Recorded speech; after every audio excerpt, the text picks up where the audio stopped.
hearing from another teacher that she had died because it was a case of wrong place, wrong time, really hit close to me at home because I knew her. And she was so close. We were in a graduate this year. She was coming home from work and her friends had picked her up, but her friends were as well in a gang.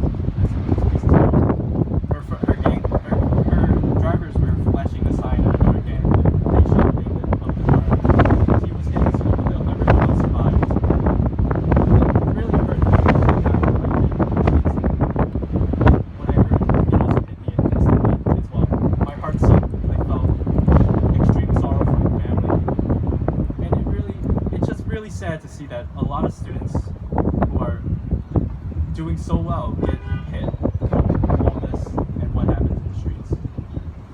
So what I'm trying to say is, I'm glad to see that there's such a great turnout for all of us who's trying to do this, trying to get kids off the street, and that's exactly what I basically do. I feel as though I should be out there doing more. I'm in charge of basically the whole student body basically, and I don't want to see anyone getting hurt due to this nonsense. Exactly what my principal said, Miss Alex Tingwall. It really hurts to see that students are out there trying to do what they gotta do. And getting shot over. And over what? Psychoactive drugs. And for me that just, I wish I could do more, but it's a bigger problem than we do. And just to see this happening is just really great. Thank you.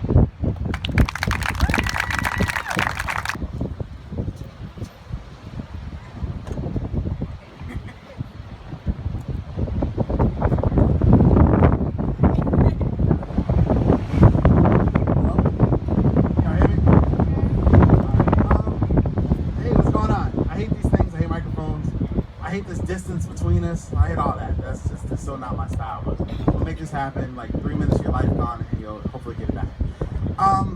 My name is Deanna McGill.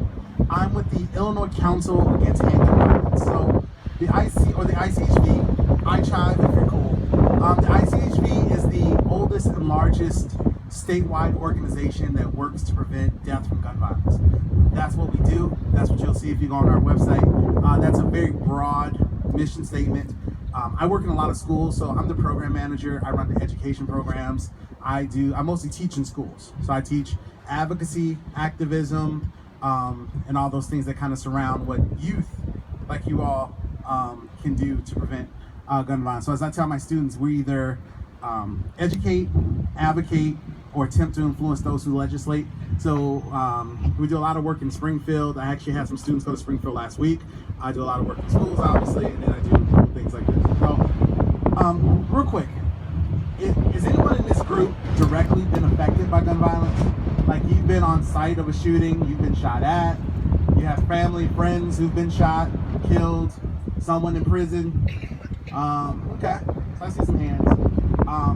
I've been to all three of those groups in some form or fashion. My cousin was gunned down last summer, 11 shots to the chest.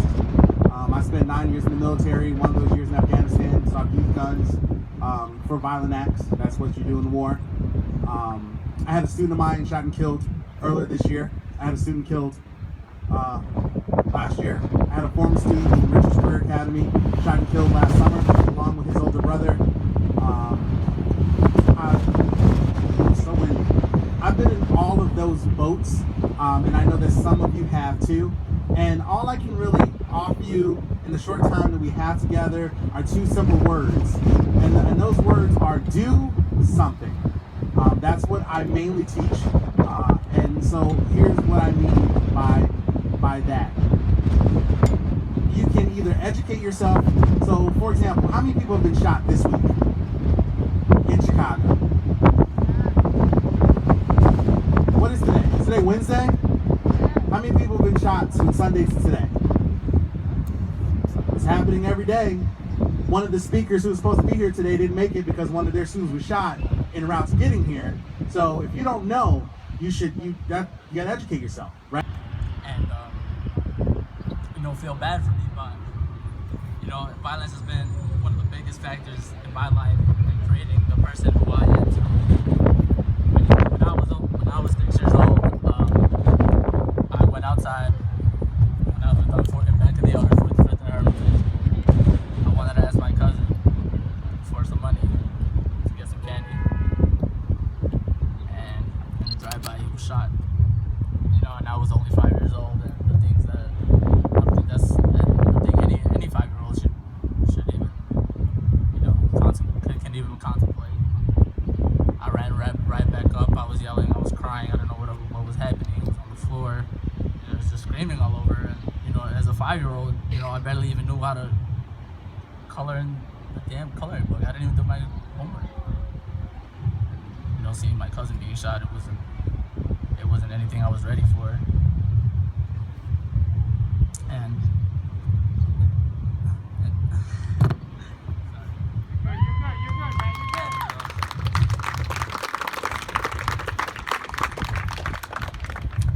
And it didn't. And the messed up part is it didn't stop there. I grew up with a family full of gang members,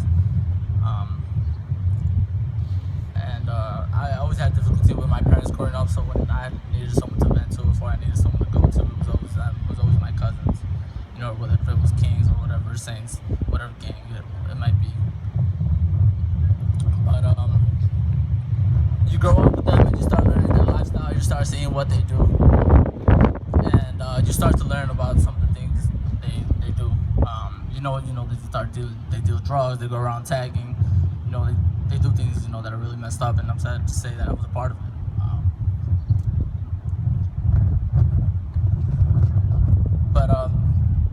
And there was a point in my life where I said, this isn't what I want. This isn't what I want to do. This isn't cool. This isn't it.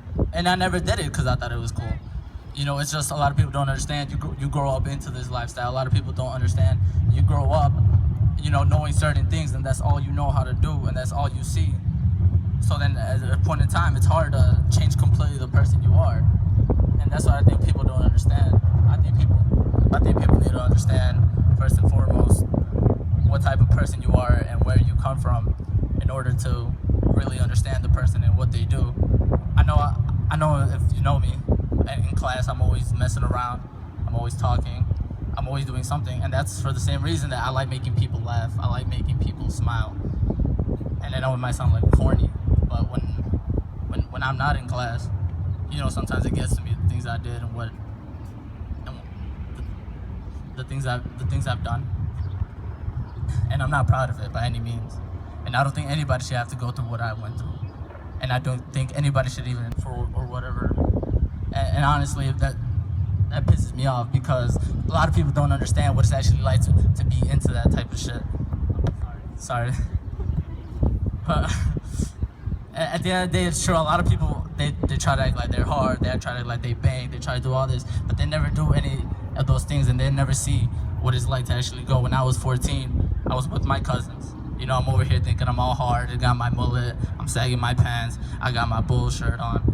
I'm rocking, repping for Chicago. I'm riding around, flagging people like I was gonna do shit. And what happens? One of my boys flags another truck. The truck's pulled down the window, pull out a gun. My boy step on it. We start going. They start shooting at us. I was 14 years old. I dug down and I started crying. And that's at that point I said, no, I can't do this no more. This isn't what I want to do. This is stupid. This is stupid. You're repping the gang. And like I said, I know you grew up into that lifestyle. And not to criticize anybody for being in a gang, because I know what it's like growing up in a rough neighborhood, or not having parents, or always some traumatic life experience that leads you into it. But that was when I said, no, I need to change the person I am. That's when I said I need to stop doing this. I need to stop doing that. And I think a lot of people need to actually realize what people go through. And that's the main point I'm trying to stress here. Knowing what another type of person is and how they are and what they went through, to really understand why they are the way they are. Like I said, I like making people laugh, smile. I'm always acting up in class, not doing my work, but that's always because I was trying to make someone else smile, because I went through depression because of those things. I went through things, and I don't want anyone else to ever go through that. So older people to talk to have that connection. So we want you guys to come and help us for the Gage Park Increase the Peace. So if you guys can just come up, I have a clipboard to get your information down if you guys are interested, which I'm pretty sure you guys are since you guys are here on this beautiful day instead of being out, you know, being vagos or whatever you guys, your moms call it these days. But yeah, if you guys just are interested, just come out to me and I'll get your information down. You know, it's a bunch of different things. We got DJs, we got food, we have, you know, break dancing or hip hop dancing. You know, pretty much anything you guys want to make it, like you guys did here. That's how it is for the Increase the Peace. So if you guys are interested, just come out to me afterwards. Thank you.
I joined the game when I was 9.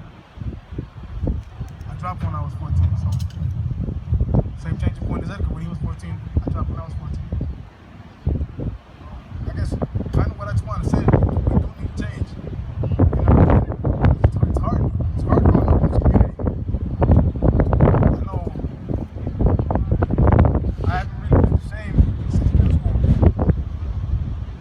I remember in 6th grade I had a friend named Roberto. Love that boy like a brother. Still do. 7th grade, he was killed in the drive-by. I don't think about it. It's not a day that I wake up and he's not on my mind. I have a picture of him on my mirror. And I miss him a lot. He was like a brother to me. And I want to say I changed because I want to say he was the reason I changed. How much love I have for him. Like Edgar said, I'm not proud of the things I did. All my cousins are Latin Kings. I was Latin King when I was 9. That's what I grew up with. That's what I grew into. And I don't want anybody to go through that because it's hard. Everybody just has to wake up in the morning wondering why somebody you know, brother, sister, family member, friend, got their life too. And you're still standing here today. Like every day I wake up, I wonder why am I still here? Why is he here? He was in the game. I can honestly say he was a better person than I am. I actually think I'm a piece of shit. I'm not gonna lie. I've done a bunch of things and I'm not proud of it. But this city does need change.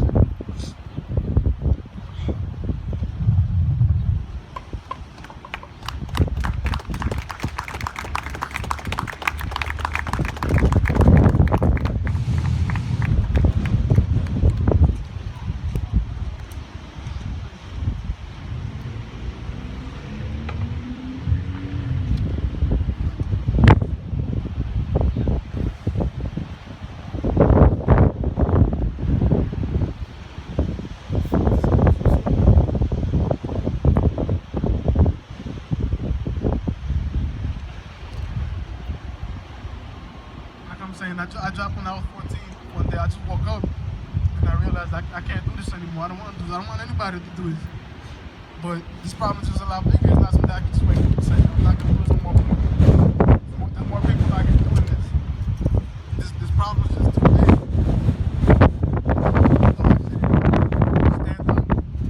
The whole city just stand up and put their foot down and say this needs to stop. You can't just turn our back on it anymore. It's just been out of control for a while. It needs to stop. It's just too much pain for one city to handle. It's one city for one family. We just gotta stand up for each other. Thank you.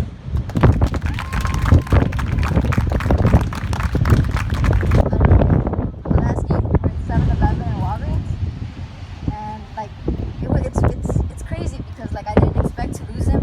I didn't expect to lose any of my family because like none of my family was ever related to any gangs or anything. And like I remember I woke up at like a few days before he actually like got shot and died. He got jumped, and I remember I woke up in the morning and I was getting ready for school and my mom's crying and she's like, I'll be back. I have to go to the hospital. Make sure you go to school. His name was Alex. He's in the hospital again, and I just thought, I was like, oh okay, it's like maybe like his leg started hurting again. He probably going to the hospital. But I didn't do anything big. And I remember I was in ballroom, and then I get a message from my brother's friend saying, hey, I heard what happened. Are you okay? Your cousin got shot. And I misread the message because I couldn't get it through my head. And then I read it again and it was like, yeah, he got shot. He's in the hospital. And I remember like I just left running out of ballroom and I didn't know where to go. And then I went to cheer and like so I could like be there because my friends were there.